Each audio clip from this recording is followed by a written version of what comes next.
اعوذ باللہ من الشیطان الرجیم بسم اللہ الرحمن الرحیم۔ چڑیا اور چیونٹی کی مثال۔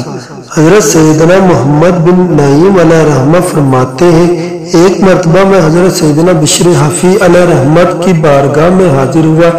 اس وقت آپ علیہ رحمت بیمار تھے۔ میں نے عرض کی، حضور مجھے کچھ نصیحت فرمائے۔ آپ علیہ رحمت نے فرمایا، اس فانی دنیا میں چیونٹیوں کی یہ عادت ہے کہ وہ گرمیوں میں اپنے لیے دانے وغیرہ بلوں میں جمع کر لیتی ہے تاکہ سردیوں میں انہیں خوراک کے لیے باہر نہ نکلنا پڑے اور آرام سے جمع کی ہوئی خوراک کھاتی رہے۔ ایک مرتبہ اسی مقصد کے لیے ایک چیونٹی بل سے نکلی، اس نے دانا لیا اور دوبارہ بل کی طرف جانے لگی۔ اتنے میں ایک چڑیا آئی اور چیونٹی کو دانے سمیت کھا گئی۔ اب نہ تو وہ چیز باقی رہی جسے وہ چیونٹی جمع کرنا چاہتی تھی اور نہ ہی وہ چیونٹی باقی رہی کہ اپنی جمع کی ہوئی چیز کھا لیتی۔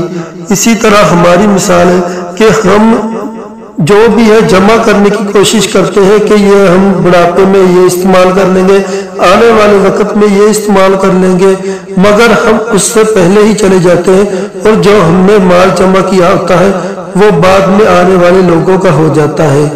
اس پر حضرت سیدنا محمد بن نعیم علیہ رحمت نے حضرت بشر حفی سے کہا کہ مجھے کچھ اور بھی نصیحت کرے۔ حضور مجھے مزید کچھ نصیحت فرمائے۔ آپ نے ارشاد فرمایا، تیرا اس شخص کے بارے میں کیا خیال ہے جس کا مسکن یعنی رہائش قبر ہو اور گزرگاہ پل صراط جو باغ سے زیادہ باریک اور تلوار کی دھار سے بھی زیادہ تیز ہے اور میدان حشر اس کے ٹھہرنے کی جگہ ہو جہاں اس سے حساب لیا جائے گا اور اللہ عز و جل اس سے حساب لینے والا ہے۔ پھر اس شخص کو یہ بھی معلوم نہ ہو کہ میں حساب و کتاب کے بعد جنت میں جاؤں گا اور مبارک بعد کا مستحق ہو جاؤں گا، یا جہنم کی بھڑکتی ہوئی آگ میرا ٹھکانہ ہوگی اور میں وہاں مجھے وہاں عذاب دیا جائے گا۔ ہائے حسرت و افسوس، ایسے بندے کا غم کتنا طویل ہوگا اور اس کو کیسی کیسی مصیبتوں کا سامنا کرنا پڑے گا۔ ہائے ہائے، اس وقت رونا تو ہوگا لیکن تسلی دینے والا کوئی نہ ہوگا۔ اس وقت خوف و وحشت طاری ہوگی لیکن کوئی امن دینے والا نہ ہوگا۔ پھر آپ علیہ رحمت مجھ سے بار بار یہی فرماتے رہے، ذرا اپنی حالت پر غور کر، اس دن تیرا کیا حال ہوگا، ذرا اپنی قبر کے بارے میں سوچ، اس میں تیرے ساتھ کیا معاملہ پیش آئے گا۔